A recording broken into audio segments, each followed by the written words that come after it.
ಇವನು ಇವರೆಲ್ಲರೂ ಅವನೇ ತಮಿಳಲ್ಲಿ ಮಾತಾಡೋದಣ್ಣ ನಿಮ್ಮಂತೆ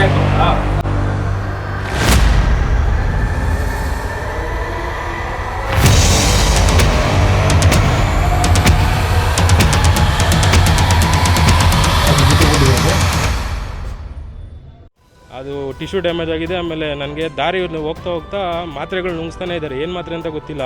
ಕೇಳ್ಕೊಂಡ್ರೆ ನಿನ್ನ ಸಾಯಿಸ್ತೀರಿ, ನಿನಗೆ ಸ್ಲೋ ಪಾಯ್ಸನ್ ಕೊಟ್ಟಿದ್ದೀರಿ, ನಿನಗೆ ವಿಷ ಕೊಡ್ತಾ ಇದ್ದೀರಿ, ನೀನು ಸಾಯಿಸ್ಬೇಕಂತಲೇ ನಂಗೆ ಸುಪಾರಿ ಕೊಟ್ಟಿದ್ದಾರೆ ಅಂತ ಹೇಳ್ತಾರೆ. ಆಸ್ತಿಗಾಗಿ ಸಿನಿಮೀಯ ಮಾದರಿಯಲ್ಲಿ ವ್ಯಕ್ತಿಯೋರ್ವನನ್ನ ಕೋರ್ಟ್ ಮುಂಭಾಗದಲ್ಲಿಯೇ ಕಿಡ್ನಾಪ್ ಮಾಡಿಸಿದ ಅನಂತರ ಆತನಿಗೆ ಹಿಗ್ಗಾಮಗ್ಗ ಥಳಿಸಿ ಆತನಿಗೆ ಗನ್ ತೋರಿಸಿ ಕೊಲೆ ಬೆದರಿಕೆಯನ್ನು ಹಾಕಿ ನಿಮ್ಮಪ್ಪನನ್ನ ಕಿಡ್ನಾಪ್ ಮಾಡಿದ್ದೀವಿ, ನಾವು ಹೇಳಿದಂತವರಿಗೆ ನೀನು ರಿಜಿಸ್ಟರ್ ಮಾಡ್ಕೊಡ್ಬೇಕು ಅಂತ ಹೇಳಿ ಸಿನಿಮೆಯ ಮಾದರಿಯಲ್ಲಿ ವ್ಯಕ್ತಿಯೋರ್ವನನ್ನ ಕಿಡ್ನಾಪ್ ಮಾಡಿ ರಿಜಿಸ್ಟರ್ ಮಾಡಿಸಿಕೊಳ್ಳಲು ಸಬ್ ರಿಜಿಸ್ಟರ್ ಆಫೀಸ್ಗೆ ಕರೆದೊಯ್ಯುವ ಮಧ್ಯೆ ಡ್ರಾಮಾವೇ ನಡೆದೋಗಿತ್ತು. ನೂರಾರು ಕೋಟಿ ಬೆಲೆ ಬಾಳುವಂತ ಆಸ್ತಿಯನ್ನ ಲಪಟಾಯಿಸಲು ಈ ಒಂದು ವ್ಯವಸ್ಥಿತವಾದಂತ ಸಂಚನ್ನು ರೂಪಿಸಲಾಗಿತ್ತು. ಈಗ ಅದೃಷ್ಟವಶಾತ್ ಆ ವ್ಯಕ್ತಿ ತಪ್ಪಿಸಿಕೊಂಡಿದ್ದಾನೆ.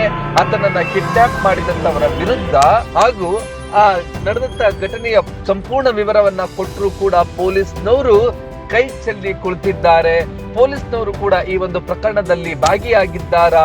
ಈ ಒಂದು ಕಿಡ್ನಾಪ್ ಮಾಡಿಸಿದಂತವನು ವಕೀಲನೋರ್ವ.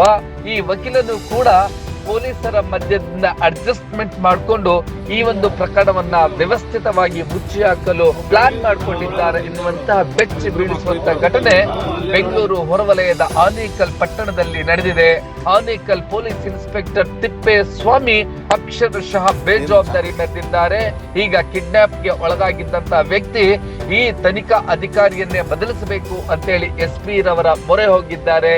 ಈ ಪ್ರಕರಣ ಏನಾಯ್ತು, ಹ್ಯಾಕ್ ಕಿಡ್ನಾಪ್ ಮಾಡಲಾಯಿತು, ಇದೆಲ್ಲವೂ ಕೂಡ CC ಕ್ಯಾಮೆರಾಗಳಲ್ಲಿ ಸೆರೆಯಾಗಿದೆ. ಆ ಒಂದು ಪ್ರಕರಣದ ಸಂಪೂರ್ಣವಾದಂತಹ ವಿವರಣೆಗಳನ್ನ ನೋಡೋಣ ಬನ್ನಿ. ಸರ್, ಇದು ಪದ್ಮನಾಭರಾವು ಮತ್ತೆ ನಮಗೆ ಜಮೀನ್ ವ್ಯಾಜ್ಯ ಇದೆ. ಇದ್ರ ಪರವಾಗಿ ಅವ್ರ ಲಾಯರು ನಂದೀಶ್ ಅಂತ ಇದ್ದಾರೆ.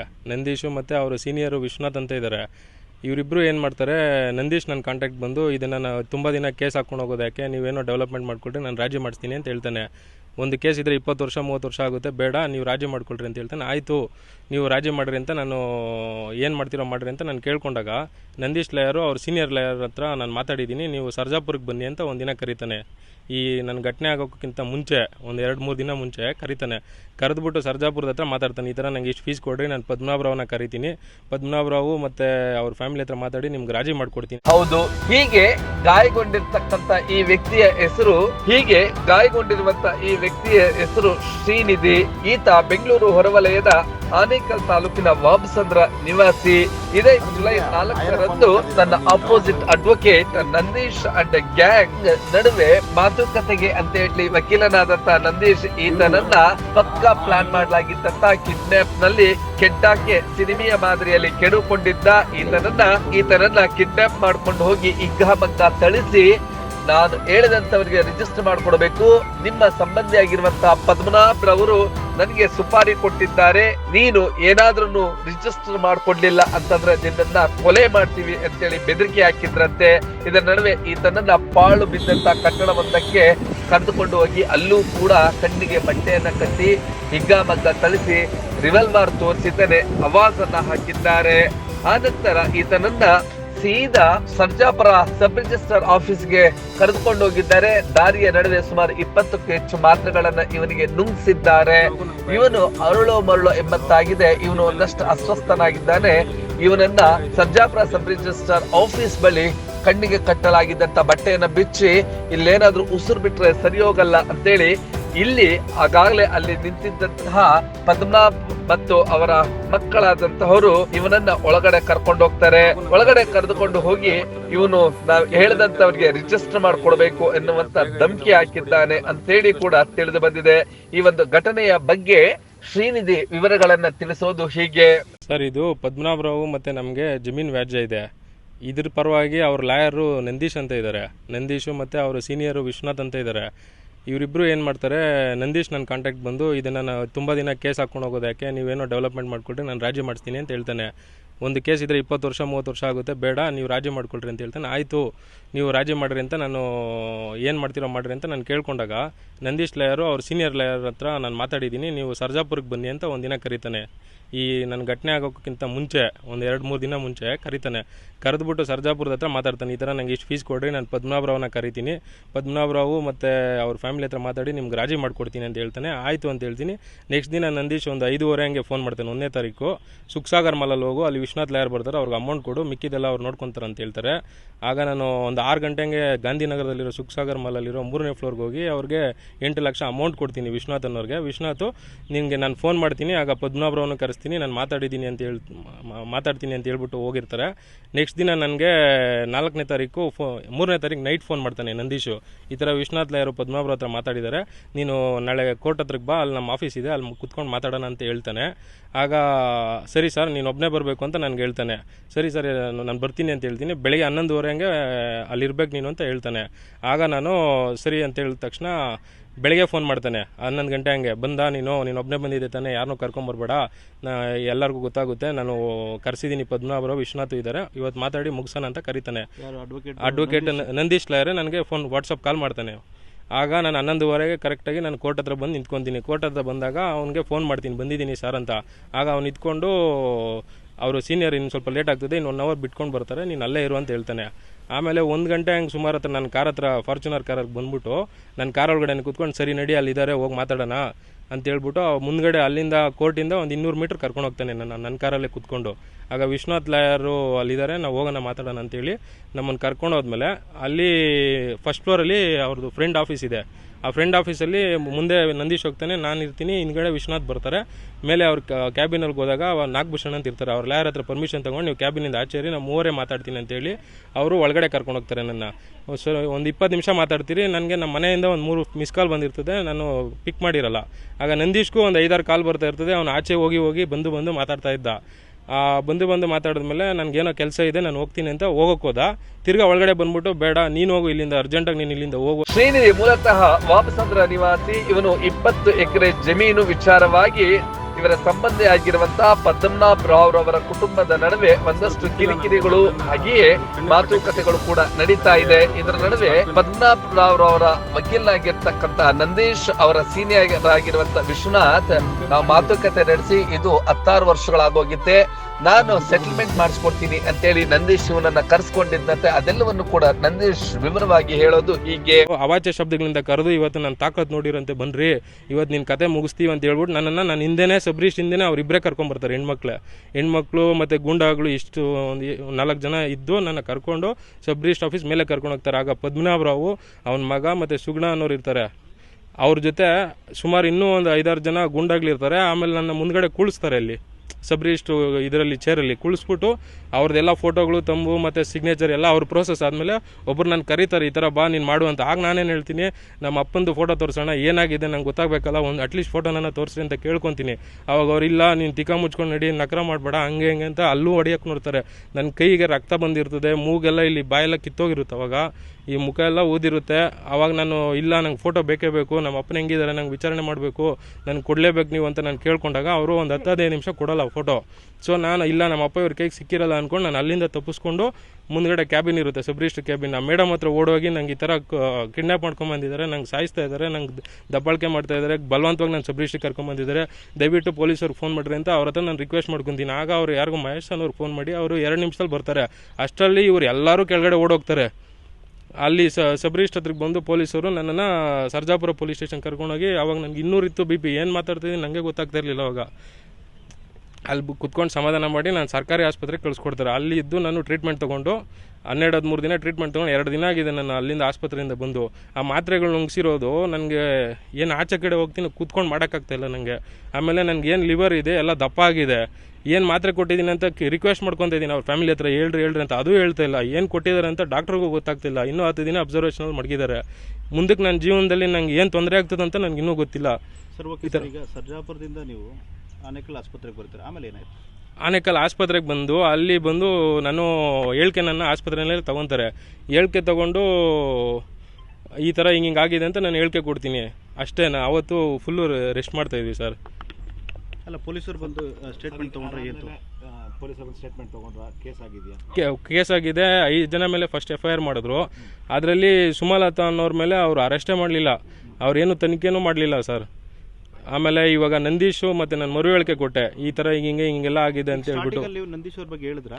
ನಾನು ಹೇಳ್ದೆ ಹಿಂಗೆ ಆಗಿದೆ, ಈ ಥರ ಐತರ ಅಂತ. ಏನು ಹೇಳಿದ್ರಿ? ಮತ್ತೆ ಇವ್ರಿಗೆ ಇನ್ಸ್ಪೆಕ್ಟರ್ಗೆ ಹೇಳಿದೆ, ಈ ಥರ ನಾನು ಕರೆದಿದ್ರು ನಂದೀಶರು, ತಿಪ್ಪೇಸ್ವಾಮಿ ಸರ್ ಅಂತ, ಅವ್ರಿಗೆ ಈ ಥರ ನಾನು ಕರೆದಿದ್ರು, ಈ ಥರ ಅವನು ಮಾಡಿದ, ಆ ಥರ ಇವನು ಬಾಗಿದ್ದಾನೆ ಅಂತ. ಬಟ್ ಆ CCTV ವಿಡಿಯೋ ನೋಡಿದಾಗ ಯಾವಾಗ ನಂದೀಶ್ ಇದೆಲ್ಲ ಹೇಳ್ತಿದ್ದಾನೆ, ಇದಕ್ಕೂ ಮೊದಲೇ ಈತ ಸರ್ಜಾಪುರ ಸಬ್ ರಿಜಿಸ್ಟರ್ ಆಫೀಸ್ಗೆ ಹೋಗ್ತಾನೆ. ಅಲ್ಲಿ ಅಪಾಯದ ಸುಳುವನ್ನ ಕಂಡಂತ ನಂದೀಶ್ ಆ ಕಡೆ ಈ ಕಡೆ ಓಡಾಡ್ತಾನೆ, ಎಲ್ಲಿ ಅವಕಾಶ ಸಿಗ್ಬೋದು ಅಂತ ಹೇಳಿ 20 ನಿಮಿಷ ಟೈಮ್ ಪಾಸ್ ಮಾಡ್ತಾನೆ. ಅಲ್ಲೇ ಇದ್ದಂತಹ ಈ ಗೂಂಡಾಗಳಾದಂತಹ ಈಗಾಗಲೇ ಕಿಡ್ನಾಪ್ ಮಾಡಲಾಗಿದ್ದಂತಹ ಗೂಂಡಾಗಳು ಅಲ್ಲೂ ಕೂಡ ಅವನಿಗೆ ಆವಾಜ್ ಆಗ್ತಾರಂತೆ. ಆವಾಜ್ ಹಾಕಿದ್ದೇನೆ, ನೀನು ರಿಜಿಸ್ಟರ್ ಮಾಡ್ಕೊಡ್ಬೇಕು ಎನ್ನುವಂತದ್ದನ್ನ ಹೇಳ್ತಾರಂತೆ.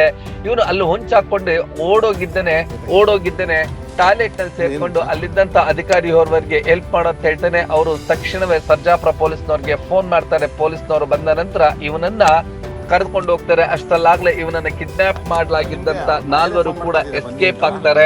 ಆನಂತರ ಇವನಿಗೆ ಅಲ್ಲಿ ಪ್ರಥಮ ಚಿಕಿತ್ಸೆಯನ್ನ ಕೊಡಿಸಲಾಗತ್ತೆ.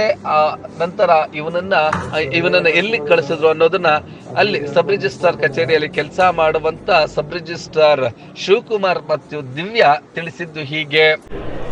ಸರ್, ಅವತ್ತು ರಿಜಿಸ್ಟ್ರೇಷನ್ಗೆ ಬಂದಿದ್ದೀನಿ ಅಂತ ಬಂದರು. ನನಗೆ ಯಾರೋ ಬಲವಂತವಾಗಿ ಕರ್ಕೊಂಬಂದು ರಿಜಿಸ್ಟ್ರ್ ಮಾಡಿಸ್ತಾ ಇದ್ದಾರೆ ಅಂತ ಬಂದು ನನ್ನನ್ನು ಬಲವಂತವಾಗಿ ಕರ್ಕೊಂಬಂದಿರೋದ್ರಿಂದ ನೀವು ಪೊಲೀಸ್ ಕಂಪ್ಲೇಂಟ್ ಮಾಡಿ ಅಂತ ಹೇಳಿದ್ರು.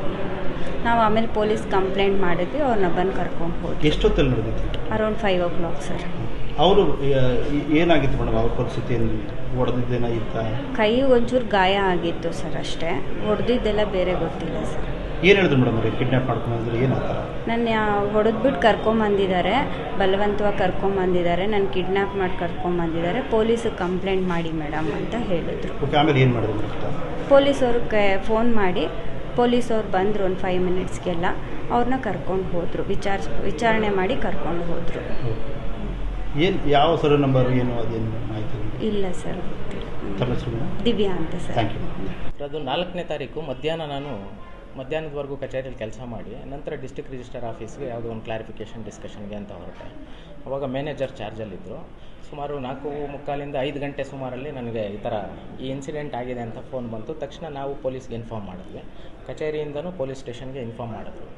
ವಿತಿನ್ ಒಂದು 5-10 minutesಲ್ಲಿ ನಮ್ಮ ಜೂರಿಸ್ಡಿಕ್ಷನಲ್ ಪೊಲೀಸ್ ಸ್ಟೇಷನಿಂದ ಪೊಲೀಸವ್ರು ಬಂದರು. ಪೊಲೀಸವ್ರು ಬಂದು ಅವ್ರನ್ನ ಒಂದು 2-3 ನಿಮಿಷ ಒಂದು 2-3 ನಿಮಿಷದಲ್ಲಿ ಕರ್ಕೊಂಡು ಹೋದರು. ಸರ್, ಯಾವ ಗ್ರಾಮದ ಯಾವ ಸರ್ವರ್ ನಂಬರನ್ನು ಗಿಫ್ಟೆಡ್ ಕ್ಯಾನ್ಸಲ್ ಮಾಡಲಿಕ್ಕೆ ಯಾರು ಆ ಡಾಕ್ಯುಮೆಂಟನ್ನು ಅಪ್ಲೋಡ್ ಮಾಡಿದ್ರು? ಯಾರು ಅಪ್ಲೋಡ್ ಮಾಡಿದ್ರು ಅಂತ ನಮಗೆ ಗೊತ್ತಾಗಲ್ಲ. ಯಾಕೆಂದರೆ ಯಾವುದು ಲಾಗಿನ್ ಐಡಿಯಿಂದ ಅಪ್ಲೋಡ್ ಆಗಿರುತ್ತೆ. ಅಪ್ಲೋಡ್ ಆಗಿ ನಮ್ಮ ಹತ್ರ ಬಂದಾಗ ನಾವಿಲ್ಲಿ ಪ್ರತಿದಿನ ರೋಟೀನ್ ವರ್ಕಲ್ಲಿ ಅಪ್ರೂವಲ್ ಮಾಡೋ ಥರ ಆ ಡಾಕ್ಯುಮೆಂಟ್ನ ಅಪ್ರೂವಲ್ ಮಾಡಿ ಕಳಿಸಿರ್ತೀವಿ. ಅಪ್ರೂವಲ್ ಮಾಡಿದ್ದಕ್ಕೆ ನಿಗದಿತ ಶುಲ್ಕ ಪಾವತಿ ಮಾಡಿ ಅವರು ಸ್ಲಾಟ್ ಅಲಾಟ್ ಮಾಡ್ಕೊಂಡು ರಿಜಿಸ್ಟ್ರೇಷನ್ಗೆ ಬರ್ತಾರೆ. ಅದು ಕಾವೇರಿ 2 ಇರ್ತಕ್ಕಂಥ ಪ್ರೊಸೀಜರ್. ಸೊ ಆ ಪ್ರೊಸೀಜರ್ ಪ್ರಕಾರ ಆವಾಗ ಈ ಸ್ಲಾಟ್ ಇದ್ದಂಥ ಸಮಯದಲ್ಲಿ ಬಹುಶಃ ಆ ವ್ಯಕ್ತಿಗಳು ಬಂದಾಗ ಈ ಘಟನೆ ನಡೆದಿದೆ. ಸರ್, ಒಂದು ನಿಮ್ಮಲ್ಲಿ ಮಾಹಿತಿ ಸರ್, ಪದ್ಮನಾಭರಾವ್, ಸುಗುಣ, ರಾಮಪ್ರಸಾದ್, ಸುಮಲತಾ ಇವರೆಲ್ಲರೂ ಕೂಡ 3ನೇ ತಾರೀಕಿಗೆ ನಿಮ್ಮಲ್ಲಿ ಸ್ಲಾಟ್ ತೊಗೊಂಡು ಅವ್ರದ್ದು ಏನು ಡೆವಲಪ್ಸ್ ಇರ್ಬೋದು, ಫೋಟೋ ಇರ್ಬೋದು, ಸಿಗ್ನೇಚರ್ ಇರ್ಬೋದು ಎಲ್ಲವನ್ನು ಕೂಡ ಅಪ್ಲೋಡ್ ಮಾಡಿ ಪೆಂಡಿಂಗ್ ಇಟ್ಟಿದ್ರು. 4ನೇ ತಾರೀಕಿಗೆ ಯಾರು ಕಿಡ್ನಾಪ್ ಆಗಿ ಬಂದಿದ್ದ ಶ್ರೀನಿಧಿ ಅವ್ರದ್ದೊಬ್ಬರದ್ದು ಮಾತ್ರ ಪೆಂಡಿಂಗ್ ಇಟ್ಕೊಂಡಿದ್ರು. ಅಂದರೆ ಏನಾಗುತ್ತೆ, ಡಾಕ್ಯುಮೆಂಟ್ ಅಪ್ಲೋಡ್ ಆಗಿ ಸ್ಲಾಟ್ ಬುಕ್ಕಿಂಗ್ ಆಗಿ ರಿಜಿಸ್ಟ್ರೇಷನಿಗೆ ಬಂದಾಗ ರೋಟೀನ್ ಪ್ರೊಸೀಜರಲ್ಲಿ ರಿಜಿಸ್ಟ್ರೇಷನ್ ಮಾಡ್ತೀವಿ. ಯಾರಾದ್ರೂ ತಾರೀಕು ಪದ್ಮನಾಭರಾವ್ ಅಂಡ್ ಫ್ಯಾಮಿಲಿದು ತಮ್ಮದು ಫೋಟೋ ಎಲ್ಲ ಆಗಿತ್ತಾ ನಿಮ್ಮಲ್ಲಿ ಕಂಪ್ಲೀಟ್ ಆಗಿತ್ತಾ? ಇಲ್ಲ. ಅಲ್ಲ ಸರ್, 3ನೇ ತಾರೀಕು ಎಲ್ಲದನ್ನು ಮುಗಿಸಿ ಇಲ್ಲ 3ನೇ ತಾರೀಕು ಯಾರ್ದು ಮುಗಿಸಿರ್ಲಿಲ್ಲ. ಡಾಕ್ಯುಮೆಂಟ್ ಅವತ್ತು ಸ್ಲಾಟ್ ಇದ್ದಿದ್ದೆ ಅದರ ನೆಕ್ಸ್ಟ್ ಡೇ ಅಲ್ಲ, 4ನೇ ತಾರೀಕು. ಅದಕ್ಕೆ ಮುಂಚೆ ನಾವು ಮಾಡೋಕ್ಕೆ ಸಾಧ್ಯ ಇಲ್ಲ. ಸರ್, 4ನೇ ತಾರೀಕು ಆಫೀಸ್ಗೆ ಏನು ಬಂದ್ರಲ್ಲ, ಅವ್ರ ಜೊತೆ ಏನಾದರೂ ಬಾಡಿ ಗಾರ್ಡ್ ಸರ್ ಯಾರಾದರೂ? ಗೊತ್ತಿಲ್ಲ, ನಮಗೂ ಯಾವುದು ಗೊತ್ತಿಲ್ಲ. ಕ್ರೌಡ್ ಇರುತ್ತೆ ತುಂಬ. ಅವತ್ತು ರಿಜಿಸ್ಟ್ರೇಷನ್ ಕೂಡ ಜಾಸ್ತಿ ಇತ್ತು. ಸೊ ಕಿರಿಚ್ಕೊಂಡು ಮೇಡಮ್ ಚೇಂಬರಿಗೆ ಅವರು ಈ ಥರ ರಕ್ಷಣೆ ಕೊಡಿ, ಪೊಲೀಸ್ ಸ್ಟೇಷನಿಗೆ ಫೋನ್ ಮಾಡಿ ಅಂತ ಹೇಳಿದಾಗ ಅಷ್ಟೇ ನಮಗೆ ಘಟನೆ ಗೊತ್ತಿದೆ. ಅದಾದಮೇಲೆ ಬಹುಶಃ ನಾವು ಕಂಡುಹಿಡಿಯೋಕ್ಕೂ ಸಾಧ್ಯ ಇಲ್ಲ, ಯಾಕೆಂದರೆ ಕ್ರೌಡ್ ಇರುತ್ತೆ, ಪಬ್ಲಿಕ್ಸ್ ಭಾಳಷ್ಟು ಜನ ಇರ್ತಾರೆ. ಸೊ ಏನಾಯಿತು ಏನೋ ಅಂತ ಗೊತ್ತಿಲ್ಲ. ನಾವು ಇಮಿಡಿಯೇಟಾಗಿ ಪೊಲೀಸ್ ಸ್ಟೇಷನಿಗೆ ಫೋನ್ ಮಾಡೋದಕ್ಕೆ ಆಫೀಸ್ಗೂ ಹೇಳಿದೆ, ನಾವು ಹೇಳಿದ್ವಿ. ತಕ್ಷಣ ಇಲ್ಲೇ ಸರ್ಜಾಪುರ. ಸರ್, ವಕೀಲರೊಬ್ಬರು ಬಂದು ಮೊದಲೇ ನಿಮ್ಮ ಜೊತೆ ಮಾತಾಡಿ ಇಲ್ಲ ಈ ಸ್ಟಾರ್ಟನ್ನು ತೊಗೊಂಡಿದ್ದು ಈ ರೀತಿ ಬರ್ತಾರೆ ಮಾಡ್ಕೊಡ್ಬೇಕು ಅನ್ನೋ ರೀತಿಯಲ್ಲಿ ಮಾಹಿತಿ ಇದೆ? ಇಲ್ಲ. ಏನಾಗುತ್ತೆ ನಮಗೆ ಪ್ರತಿದಿನ ಕಂಪ್ಯೂಟ್ರಲ್ಲಿ ಅಪ್ಲೋಡ್ ಆಗ್ತವೆ ಡಾಕ್ಯುಮೆಂಟು. ಸ್ಟೆಪ್ 1ನ ನಾವು ಅವತ್ತೇ ಕ್ಲಿಯರ್ ಮಾಡಬೇಕು. ಸೊ ಹಾಗಾಗಿ ಕ್ಲಿಯರ್ ಮಾಡೋಕ್ಕಾಗಲಿಲ್ಲ ಅಂದರೂ ನಾವು ವಾಪಸ್ಸಾದರೂ ಹಾಕಬೇಕು, ಅಪ್ರೂವಲ್ ಕೊಡಬೇಕು, ಇಲ್ಲ ರೆಫ್ಯೂಸ್ ಮಾಡಬೇಕು. ಎರಡೇ ಆಪ್ಷನ್, ನಾವು ಇಟ್ಕೊಳ್ಳೋದಕ್ಕಾಗಲ್ಲ. ಆಮೇಲೆ ಅದು ಡಾಕ್ಯುಮೆಂಟು ಏನಾಗುತ್ತೆ ಮೇಲ್ನೋಟಕ್ಕೆ ನೋಡ್ತಾ ಅದು cancellation deed. So cancellation deed ಅಂದರೆ ಸಾಮಾನ್ಯ ಒಂದು ಸಣ್ಣ ಪತ್ರ ಅಂತ ಭಾವಿಸಿ ನಾವು ರೆಗ್ಯುಲರ್ ರೋಟಿನಲ್ಲಿ ಅಪ್ರೂವಲ್ ಕೊಟ್ಟಿರ್ತೀವಿ. ಸರ್, ಪೊಲೀಸ್ ತನಿಖೆಯಲ್ಲಿ 3ನೇ ತಾರೀಕಿಗೆ ಪದ್ಮನಾಭರಾವ್, ಸುಗುಣ, ಲತಾ, ಹುಳು ಅಂತ ಯಾರಿದ್ದಾರೆ ಅವ್ರದ್ದು ಅಪ್ಲೋಡ್ ಆಗಿತ್ತು ಫೋಟೋ, ಮತ್ತು ತಮಗೂ ನಿಮ್ಮಲ್ಲಿ ಅಪ್ಲೋಡ್ ಆಗಿತ್ತು? ಇಲ್ಲ, ನನಗೂ ಚೆಕ್ ಮಾಡಬೇಕಾಗತ್ತೆ. ಬಹುಶಃ ಆ ಥರ ಆಗೋಕ್ಕೆ ಸಾಧ್ಯ ಇಲ್ಲ. ಬೇಕಾದ್ರೆ ನಾವು ಚೆಕ್ ಮಾಡ್ತೀವಿ, ಅಥವಾ ನಮ್ಮ IGR ಆಫೀಸಲ್ಲಿ ಪ್ರತಿಯೊಂದು ಡೀಟೇಲ್ಸ್. ಅನಂತರ ಆನೇಕಲ್ ಸರ್ಕಾರಿ ಆಸ್ಪತ್ರೆಗೆ ಕಳಿಸ್ಕೊಡ್ತಾರೆ. ನಂತರ ಈ ಒಂದು ಪ್ರಕರಣಕ್ಕೆ ಸಂಬಂಧಿಸಿ ಆನೇಕಲ್ ಪೊಲೀಸ್ ಠಾಣೆಯಲ್ಲಿ ಇದೇ ಶ್ರೀನಿಧಿ ದೂರು ನೀಡ್ತಾರಂತೆ. ಇವನನ್ನ ಯಾರೆಲ್ಲ ಕಿಡ್ನಾಪ್ ಮಾಡಲಾಗಿತ್ತು ಅವರ ಬಗ್ಗೆ ಎಲ್ಲ ವಿವರಗಳನ್ನು ಕೊಡ್ತಾರಂತೆ. ಆದ್ರೆ ಇಲ್ಲಿನ ಇನ್ಸ್ಪೆಕ್ಟರ್ ತಿಪ್ಪೇಸ್ವಾಮಿ ತನಿಖಾಧಿಕಾರಿ ಕೇವಲ ಕಾಟಾಚಾರಕ್ಕೆ ಕಂಪ್ಲೇಂಟ್ ಅನ್ನ ತಗೊಳ್ತಾರೆ. ಆಗ್ಲೇ ಅವರು ಬೇಲ್ ಅನ್ನು ಕೂಡ ಪಡ್ಕೊಂಡ್ಬಿಡ್ತಾರೆ. ನಂದೀಶನ ಸಹಾಯದಿಂದ ಕಿಡ್ನಾಪ್ ಮಾಡಲಾಗಿದ್ದಂತ ಈ 4 ಭಾವಚಿತ್ರಗಳನ್ನೊಮ್ಮೆ ನೋಡಿ. ಖತರ್ನಾಕ್ ಬೌನ್ಸರ್ಗಳು ಇವರೇ ಕಿಡ್ನಾಪ್ ಮಾಡಿದ್ದು. ಈಗಾಗಲೇ ಇದರಲ್ಲಿ 2 ಬೇಲ್ ಪಡ್ಕೊಂಡಿದ್ದಾರಂತೆ. ಈ ಒಂದು ತನಿಖೆಯನ್ನ ಸರಿಯಾಗಿ ಮಾಡ್ತಿಲ್ಲ ಎನ್ನುವಂತ ಮಾತನ್ನು ಕೂಡ ಈಗ ಶ್ರೀನಿಧಿ ಮರು ಪ್ರಸ್ತಾಪಿಸಿದ್ದು ಹೀಗೆ. ಅತ್ತೆ ಇವ್ರಿಗೆ ಇನ್ಸ್ಪೆಕ್ಟರ್ಗೆ ಹೇಳಿದೆ, ಈ ಥರ ನಾನು ಕರೆದಿದ್ರು ನಂದೀಶರು, ತಿಪ್ಪೇಸ್ವಾಮಿ ಸರ್ ಅಂತ. ಅವ್ರಿಗೆ ಈ ಥರ ನಾನು ಕರೆದಿದ್ರು, ಈ ಥರ ಅವನು ಮಾಡಿದ, ಆ ಥರ ಇವನು ಬಾಗಿದ್ದಾನೆ ಅಂತ. ಬಟ್ ಆ CCTV ವಿಡಿಯೋ ನೋಡಿದಾಗ ನಾನು ಮೇಲ್ಗಡೆ ಇರೋವಾಗಲೇ ಅವ್ರಿಗೆ ಕೆಳಗಡೆ ಸಿಗ್ನಲ್ ಹೋಗ್ತಿದೆ. ಅದನ್ನು ಗಮನಿಸಿದ್ರೆ ನೀವು 15 ಸೆಕೆಂಡು ನಾನು ಮೇಲೆಯಿಂದ ಬರೋವಾಗೆ ಅವ್ನಿಗೆ ಸಿಗ್ನಲ್ ಬಂದಿದೆ. ಅಷ್ಟರಲ್ಲೇ ಅಲ್ಲಿ ಇಬ್ಬರು ಅಲರ್ಟ್ ಆಗ್ತಾರೆ. ಇದನ್ನೆಲ್ಲ ನೋಡ್ತಾ ಇದ್ರೆ ಇದು ನಂದೀಶು ಮೇಲೆ ನಿಂತ್ಕೊಂಡು ಫೋನ್ ಕಾಲ್ ಅವ್ನಿಗೆ ಸಿಗ್ನಲ್ ಕೊಟ್ಟು ಈ ಥರ ಅವ್ರನ್ನ ಅವರೇ ಮೊದಲು ರೆಡಿ ಮಾಡಿ ಇಟ್ಕೊಂಡು ಮಾಡ್ದಂಗೆ ನನಗೆ ಆಗ್ತಾ ಇದೆ. ಇದು ಅದನ್ನ ಇನ್ಸ್ಪೆಕ್ಟರ್ಗೆ ಹೇಳಿದ್ದೀನಿ. ಆ ಇನ್ಸ್ಪೆಕ್ಟರ್ಗೆ ಅದು ಹೇಳಿದ್ಮೇಲೆ ನೆಕ್ಸ್ಟ್ ಅವ್ರನ್ನ ಇಂಪ್ಲೀಟ್ ಮಾಡಿದ್ದಾನೆ ಅಂತ ಹೇಳ್ತಿದ್ದಾರೆ. ನನಗೆ ಗೊತ್ತಿಲ್ಲ ಏನಾಗಿದೆ ನೆಕ್ಸ್ಟ್ ಅಂತ. ಈಗ ನೀವು SP-ಗೆ ಒಂದು ಇದು ಮಾಡಿದ್ದೀರಿ? ಹೌದು, ನನಗೆ SP-ಗೆ ಒಂದು ಇದು ಕೊಟ್ಟಿದ್ದೀವಿ ನಾವು. ಇದನ್ನು ತನಿಖೆ ನಮಗೆ ಇನ್ನೂ ಗಟ್ಟಿಯಾಗಿ ಆಗ್ಬೇಕು. ಯಾಕಂದರೆ ನನಗೆ ಜೀವ ಬೆದರಿಕೆ ಇದೆ, ನಾನು ಸಾಯಿಸ್ತೀನಿ ಅಂತಲೇ ಅವ್ರು ಹೇಳಿದ್ದಾರೆ. ಇಲ್ಲಿಂದ ನೀನು ತಪ್ಪಿಸ್ಕೊಂಡ್ರೆ ಸಾಯಿಸ್ತೀನಿ ಅಂತ ಹೇಳಿದ್ದಾರೆ. ಇಲ್ಲಿ ಯಾರೂ ಅರೆಸ್ಟ್ ಆಗಿರಲಿಲ್ಲ ನನಗೆ ಅವಾಗ 4-5 ದಿನ ಆದ್ರೂ. ಆಗ ನಾನು ಹೋಗ್ಬಿಟ್ಟು SP ಅವ್ರಿಗೆ ಒಂದು ಮನವಿನೂ ಕೊಟ್ಟಿದ್ದೀನಿ, ಈ ತನಿಖಾಧಿಕಾರಿನ ಬೇರೆಯವ್ರಿಗೆ ಕೊಡ್ರಿ, ಇದನ್ನು ತುಂಬ ಸ್ಟ್ರಿಕ್ಟಾಗಿ ಮಾಡಿರಿ, ನಮ್ಗೆ ನ್ಯಾಯ ಕೊಡಿಸ್ರಿ, ನಮ್ಗೆ ಜೀವ ರಕ್ಷಣೆ ಕೊಡ್ರಿ, ನಮ್ಗೆ ತುಂಬ ಬೆದರಿಕೆ ಇದೆ, ಸುಮಾರು ಜನ ಇದರಿಂದ ಇದ್ದಾರೆ, ಸುಮಾರು ದುಡ್ಡು ಇದನ್ನು ಅವ್ರು ಖರ್ಚು ಮಾಡಿ ನಮ್ಗೆ ಮಾಡಿಸ್ತಾ ಇದ್ದಾರೆ, ನಮ್ಗೆ ಜೀವ ಬೆದರಿಕೆ ಇದೆ, ಬೇರೆ ತನಿಖೆ ಕೊಡ್ರಿ ಅಂತ ನಾವು ಮನವಿ ಮಾಡಿದ್ದೀರಿ. ಇವ್ರ ತನಿಖೆ ನನಗೆ ಸರಿಯಾಗಿ ಆಗ್ತಿಲ್ಲ ಸರ್. ಯಾಕೆಂದರೆ ಇಬ್ಬರು ಇವಾಗ ಬೇಲ್ ಇಸ್ಕೊಂಡಿದ್ದಾರೆ, ಇನ್ನಿಬ್ಬರು ಲಾಯರ್ಗಳು ಬೇಲ್ ಇಸ್ಕೊಂಡಿದ್ದಾರೆ, ಇವ್ರದ್ದು ಬೇಲ್ ಇಸ್ಕೊಂತಾರೆ. ನೆಕ್ಸ್ಟ್ ಆಚೆ ಬಂದ ತಕ್ಷಣ ನಮ್ಗೆ ಏನು ಮಾಡ್ತಾರೆ ಅನ್ನೋದೇ ಗೊತ್ತಿಲ್ಲ. ಇದರಿಂದ ಇನ್ನೂ 10 ಜನ ಅಲ್ಲಿ ಹುಡುಗರು ಏನಿದ್ರು ಅವ್ರು ಯಾರನ್ನೂ ಅರೆಸ್ಟ್ ಮಾಡಿಲ್ಲ ಇನ್ನೂ. ಅವ್ರು ಯಾರು ಅನ್ನೋದು ನಂಗೆ ಗೊತ್ತಿಲ್ಲ ಸರ್. ಎಲ್ಲ ಹೊಸ ಮುಖಗಳು, ಎಲ್ಲ ಬೌನ್ಸರ್ಗಳಂತೆ ಅವರೆಲ್ಲ. ಆಚೆ ಅವ್ರನ್ನ ಕರೆಸಿ ನನ್ನ ಸಾಯಿಸ್ಬೇಕು ಅಂತಾನೆ ಅವ್ರಿಗೆ ಸುಪಾರಿ ಕೊಟ್ಟಿದ್ದಂತೆ. ಮುಂದ್ಗಡೆ ಇರೋರು ತಮಿಳಲ್ಲಿ ಅವ್ನು ಯಾರೋ ಒಬ್ಬನು ಸ್ಪೀಕರ್ ಇಟ್ಟು ಮಾತಾಡ್ತಾ ಇದ್ದ. ಅವನು ಒಪ್ಕೊಂಡಿಲ್ಲ ಅಂದ್ರೆ ಅವ್ನ ಕೈ ಕತ್ತರಿಸ್ಬಿಟ್ಟಾದ್ರೂ ಎತ್ಕೊಂಬನ್ರಿ ಅಂತ ತಮಿಳಲ್ಲಿ ಒಬ್ಬನು ಮಾತಾಡ್ತಿದ್ದ. ಅದೊಂದೇ ಫೋನ್ ಕಾಲ್ ಅಷ್ಟೇ ನಾನು ಮುಂದೆ ಮಾತಾಡಿದ್ದು. ಅದು ಬಿಟ್ಟು ಇನ್ನು ಹಿಂದ್ಗಡೆ ನಾನು ಯಾರು ಮಲಗಿಸ್ಕೊಂಡು ಹಿಂಗೆ ಚಾಕು ಕತ್ ಮೇಲೆ ಇಟ್ಕೊಂಡಿದ್ರು ಅವರು ಹಿಂದಿನಲ್ಲಿ ನನಗೆ ಪ್ಯಾಂಟ್ ಬಿಚ್ಚೋದಾಗ್ಲಿ, ಇನ್ನೊಂದು ಮಾಡೋದಾಗ್ಲಿ, ಚಾಕುನ ಎಲ್ಲೆಲ್ಲೋ ಇಡೋದಾಗ್ಲಿ, ಹೊಡೆಯೋದು ಇದೇ ಮಾಡ್ಕೊಂಡು ಬರ್ತಾಯಿದ್ರು. ಸರ್, ಈಗ ನೀವು ಆನೇಕಲ್ ಹಾಸ್ಪಿಟಲ್ ಬರ್ತೀರಾ, ಸ್ಟೇಟ್ಮೆಂಟ್ ಕೊಡ್ತೀರಾ? ಹೌದು. ನಂದೀಶ್ವರ ಹೆಸರು ಹೇಳ್ತೀರಾ? ವಕೀಲರ ಹತ್ರ ಹೋಗಿದ್ದೆ, ನಾನು ನಂದೀಶ್ ಹಿಂಗೆ ಕರೆದ್ರು ಅಂತ ಎಲ್ಲ ಹೇಳಿದ್ದೆ ನಾನು. ಅದನ್ನ ಕಂಪ್ಲೇಂಟಲ್ಲಿ ತಗೊಂಡಿಲ್ಲ? ಕಂಪ್ಲೇಂಟಲ್ಲಿ ತಗೊಂಡಿಲ್ಲ. ಯಾಕೆ ಏನಂತ ಯಾಕೆ ತಗೊಂಡಿಲ್ಲ? ಅವರು ಈ ಸೀನ್ ಎಲ್ಲಿಂದ ಆಯಿತು ಅಲ್ಲಿಂದ ಸ್ಟಾರ್ಟ್ ಮಾಡೋಣ ಅಂತ ಅಲ್ಲಿಂದ ತಗೊಂಡ್ರು. ಏನಲ್ಲಿ ಕಿಡ್ನಾಪ್ ಆಯಿತು ಅಲ್ಲಿಂದ ನಾವು ತನಿಖೆ ಮಾಡ್ತೀರಿ, ಅದು ಆಮೇಲೆ ಎಲ್ಲ ಗೊತ್ತಾಗುತ್ತೆ ಯಾರ್ಯಾರು ಇನ್ವಾಲ್ವ್ ಇದ್ದಾರೆ ಅಂತ ಅವ್ರು ಹೇಳಿದ್ರು. ಯಾಕೆಂದ್ರೆ ಈಗ FIR ಅಲ್ಲಿ ನಂದೀಶ್ವರ ಹೆಸರಿಲ್ಲ. ಹೌದು, ಬಟ್ ಇಂಪ್ಲೀಟ್ ಮಾಡಿದ್ದೀನಿ ಅಂತ ಹೇಳ್ತಿದ್ದಾರೆ ಇವಾಗ. ಅಲ್ಲ, ಅವಾಗೆ ತಗೋಬೋದಿತ್ತಲ್ಲ. ಅದು ತನಿಖೆನಲ್ಲಿ ಗೊತ್ತಾಗ್ಲಿ ಅಂತ ಅವರು ಹೇಳ್ತಿದ್ರು ಸರ್. ಏನಾಗಿದೆ ಅಂತ ಗೊತ್ತಿಲ್ಲ. ಈಗ ನಿಮ್ಗೆ ಅನುಮಾನ ಇದೆಯಾ, ಇಲ್ಲ ಅಥವಾ ಪ್ರಾಮಾಣಿಕವಾಗಿ ತನಿಖೆ ನಡೀತಾ ಇದೆ ಅಂತ ಅನ್ಸುತ್ತಾ ನಿಮಗೆ? ನನಗೆ ಇಲ್ಲ ಅನಿಸಿದೆ ಸರ್. ಏಕೆಂದರೆ ನಮಗೆ ಇನ್ನೂ ಬೇಗ ನಮಗೆ ಇವಾಗ ಎಲ್ಲರೂ ತಪ್ಪಿಸ್ಕೊತಾ ಇದ್ದಾರೆ. ಇನ್ನೂ ಸುಮಾರು ಜನ ಅರೆಸ್ಟ್ ಆಗಿಲ್ಲ. ಇವ್ರಿಗೆಲ್ಲ ಬೇಲ್ ಸಿಗ್ತಾ ಇದೆ. ಏನಾಗ್ತಿದೆ ನಂಗೆ ಮಾಹಿತಿನೂ ಸಿಗ್ತಾ ಇಲ್ಲ. ಇದನ್ನು ಅದಕ್ಕೆ ನಾನು ನಿಮ್ಮ ಹತ್ರ ರಿಕ್ವೆಸ್ಟ್ ಮಾಡೋದು ಮಾಧ್ಯಮದ ಮುಖಾಂತರ ಏನಂದರೆ, ಬೇರೆ ತನಿಖಾಧಿಕಾರಿಗಾಗಲಿ ಅಥವಾ ಇವ್ರಿಗೆ ಆಗಲಿ ಅದು ಏನಿದೆ ಬೇಗ ಅವ್ರನ್ನೆಲ್ಲ ತನಿಖೆ ಮಾಡಿ ಅವ್ರಿಗೆ ಏನಿದೆ ಶಿಕ್ಷೆ ಕೊಡೋ ಥರ ಮಾಡಿಸ್ರಿ, ನನಗೆ ನ್ಯಾಯ ಕೊಡಿಸ್ರಿ ಅಂತ ಕೇಳ್ಕೊಂಡ್ರಿ. ಇವರು ಬೇಡ ಅಂತ ಸರ್ ನಮಗೆ. ಶ್ರೀನಿಧಿ ಅಂತ ಸರ್. ಈಗ ತನಿಖಾ ಅಧಿಕಾರಿಯನ್ನೇ ಬದಲಿಸಿ ಅಂತೇಳಿ SP ರವರಿಗೆ ದೂರನ್ನು ಕೂಡ ಈ ಶ್ರೀನಿಧಿ ಕೊಟ್ಟಿರೋದು ಹೀಗೆ.